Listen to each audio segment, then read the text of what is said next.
السلام عليكم ورحمه الله وبركاته حبايبي واصدقاء الاهلاويه في كل مكان. ايه الاخبار؟ اهلا بيك في حلقه جديده من انسايد ذا بوكس. وانسايد ذا بوكس النهارده معانا بعض الاخبار كلها تخص النادي الاهلي فقط لا غير، نادي القرن الافريقي.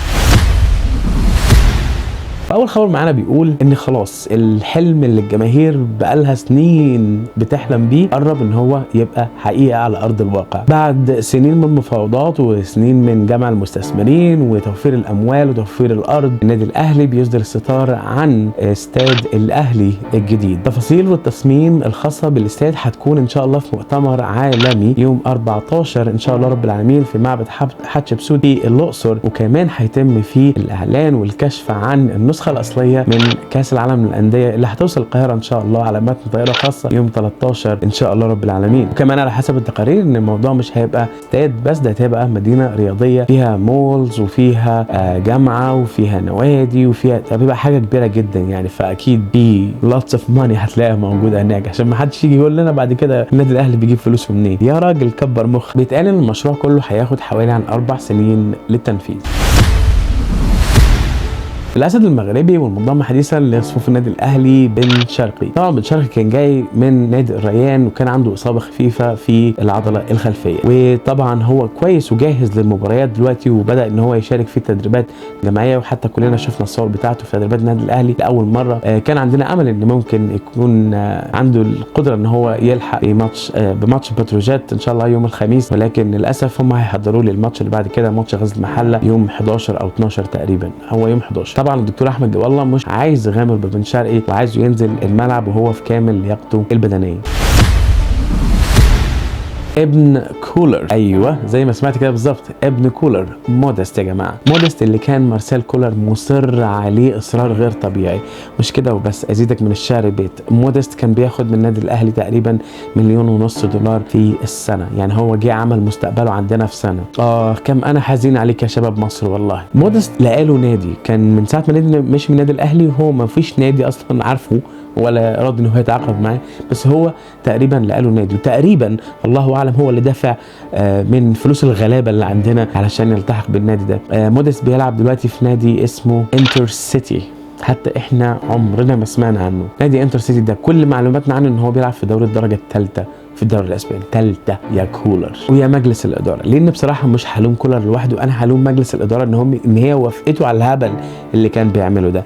واتضح مؤخرا يعني هم اتعلموا الدرس، قالوا الكولر حرفيا ونصا كده احنا اللي هنجيب الصفقات ومالكش دعوه انت بحاجه. والله هي قفلت على كده معاه. ما انت لما اديت كولر حريه الاختيار راح جاب لك مودست، تخيل بقى اديته انت فلوس هيروح يجيب مين؟ ممكن يجيب ابن خالته وابن عمه، ما علينا.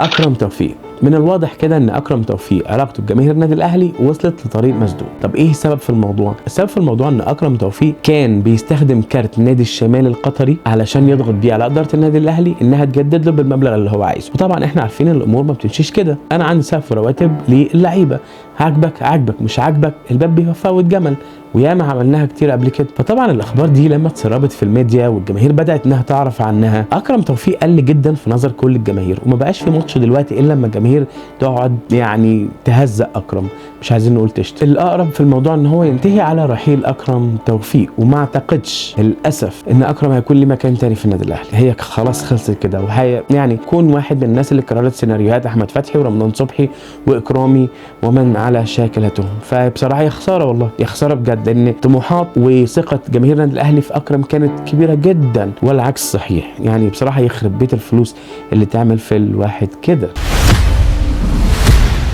قرعه الكوارتر فاينلز للتشامبيونز ليج الافريقي، ده طبعا كلنا مستنيينه بفارغ الصبر. الاتحاد الافريقي حدد موعد تقريبا من 17 ل 20 فبراير، يعني كمان اسبوعين تقريبا هيتم عمل حفل في الدوحه في قطر للاعلان عن قرعه الكوارتر فاينلز للتشامبيونز ليج الافريقي، واللي طبعا النادي الاهلي صعد فيها مع اورلاندو بايرتس كتاني مجموعه.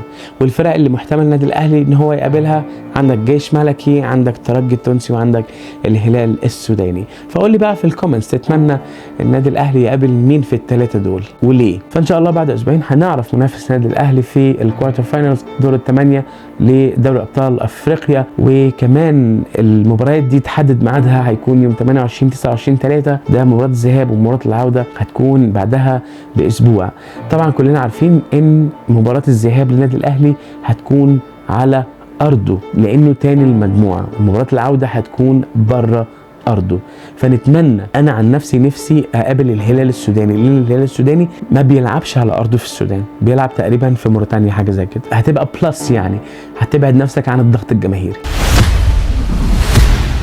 اللاعب المغربي الخلوق جدا الباك ليفت بتاع النادي الاهلي يحيى عطيه الله. طبعا كلنا عارفين ان يحيى عطيه الله دلوقتي مصاب، والدكتور احمد جاب الله كان قال ان موعد عوده يحيى عطيه الله للملاعب من تاني هتاخد من 3 اسابيع لشهر. طبعا كلنا عارفين ان هو كان اصيب للاسف بكسر في عظم الجمجمه في وشه، وطبعا الموضوع مش بالسهوله اللي الناس فاكراه. احتمال كبير النادي الاهلي هيبعت يجيب له ماسك من بره عشان يلبسه في المباريات، بروتكتيف ماسك علشان يحمي وشه من اي صدمات. الجميل في موضوع يحيى عطيه الله ان مسؤولين النادي الاهلي بداوا ان هم يدخلوا في محادثات مع المسؤولين في نادي سوتشي الروسي اللي هو اصلا بيلعب في يحيى عطيه الله.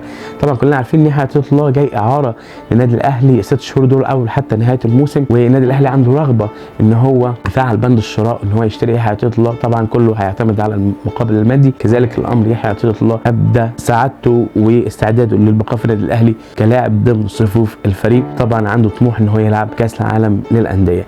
ما فيش شك ان يحيى عطيه الله ظهر بمستوى اكتر من هايل الصراحه في المباريات اللي لعبها مع النادي الاهلي، وبيلعب برجوله، وراجل يعني باك ليفت محترم جدا الصراحه، يعني فيري دايناميك، بتلاقيه في كل مكان في الملعب، وراجل خططي على اعلى مستوى. كمان مميز جدا بالضربات الثابته، يعني احنا شفنا كذا ضربه ثابته ليه، يعني للاسف كلهم طلعوا في العارضه، بس ان شاء الله رب العالمين اللي جاي هيدخل الجون. وانا عن نفسي موافق جدا على الصفقه دي. يحيى عطيه الله لعيب كبير، وهيكون عندنا يحيى عطيه الله وكريم الدبيس، عندنا 2 باك شمال كده مفيش منهم 2. لكن للاسف كده احنا تقريبا بنودع الخلوق الاسطوره الاهلاويه علي معلول. وبصراحه انا مش حابب ان اتكلم في الموضوع ده لان الموضوع ده بيقفلني شخصيا. كنت اتكلمت فيه قبل كده في الفيديو اللي فات وقلت ان علي معلول ما ينفعش يطلع من النادي الاهلي كده خالص whatsoever. ان شاء الله رب العالمين النادي الاهلي هيرجع لمباراه الدوري، هي المباراه بس اللي عنده هي مباراه الدوري دلوقتي. هيلعب مع نادي بتروجيت يوم الخميس ان شاء الله، واللي الفوز فيها ضروري جدا لاستمرار المنافسه على لقب الدوري العام. على الناحيه الثانيه المنافس المباشر للنادي الاهلي هو نادي بيراميدز متصدر الدوري المصري برصيد 24 نقطه، والاهلي بعده 23 نقطه. عنده مباراه مع المنصوره ان شاء الله بكره او النهارده على حسب نتفرج على الفيديو امتى، في دور 32 لكاس مصر، كاس مصر اللي فاز بيه بيراميدز السنه اللي فاتت اللي هو حامل اللقب. وبعد كده هيكون عنده مباراه ثانيه في الدوري مع سموحه يوم 7. وبكده نكون انتهينا من اخبار النادي الاهلي معانا النهارده. شكرا جدا لوقتك، واشوفك الفيديو الجاي. بيس.